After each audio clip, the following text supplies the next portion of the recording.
দেখো ধোকাটা আমার রেডি হয়ে গেছে। এবার একটা একটা করে ভেজে নেব। তো আমার আর আমার হাজব্যান্ডের জন্য নিরামিষ রান্না করছি, কারণ আমাদের একাদশী। বন্ধুরা দেখো চলে এলাম রান্নাঘরে। এখন আমি রান্না বসিয়ে দিয়েছি। দেখো তরুলি আর আলু ভাজছি। তো সবাই বেরোবে তাড়াতাড়ি করছি। আর এদিকে ধোকা ডালনা করব, সেই জন্য প্যাকেটটা নিয়ে এসছে, তৈরি করে নিয়েছি। আর দেখো এগুলো পিস করে নিয়েছি। এবার তরকারিটা করব, আজকে নিরামিষ করব আমাদের জন্য, আমার আর আমার হাজব্যান্ডের জন্য নিরামিষ করব। তো এগুলো ভেজে নিচ্ছি। আর মেয়েদের জন্য একটু মাছের তরকারি করে দেবো, আমাদের কালকে একাদশী, সেই জন্য নিরামিষ তরকারি করছি। দেখো ধোকার তরকারিটা হয়ে এসছে, সেই জন্য ধোকাগুলো দিয়ে দিচ্ছি। ভেজে রেখেছিলাম, রেডি করাই ছিল, তো এটা দিয়ে দিলাম। আর একটু গরম মশলা দিয়ে নামিয়ে নেব, ফুটে উঠলেই হয়ে এসছে।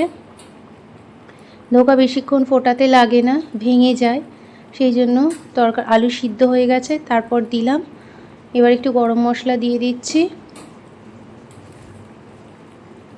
তারপর নামিয়ে নেব, ফুটে উঠলেই নামিয়ে নেব। আর মাছ বার করে রেখেছি, তো এটা নিরামিষ পর্বটা আগে হয়ে যাচ্ছে, হয়ে গেলে তারপরে মাছ করব, কারণ আমরা একাদশীর আগের দিন নিরামিষ খাই। দেখো আমি করেছি পটল ভাজা, তরুলি আলু ভাজা, আর এটা ধোকার ডালনা করেছি, মুগের ডাল, পাঁপড়ও ভেজেছি। আর মেয়ের জন্য একটু মাছের ঝোল করেছি, তো সেটা সবাই খাবে। মাছ পেঁয়াজ আলু দিয়ে একটু করে দিয়েছি।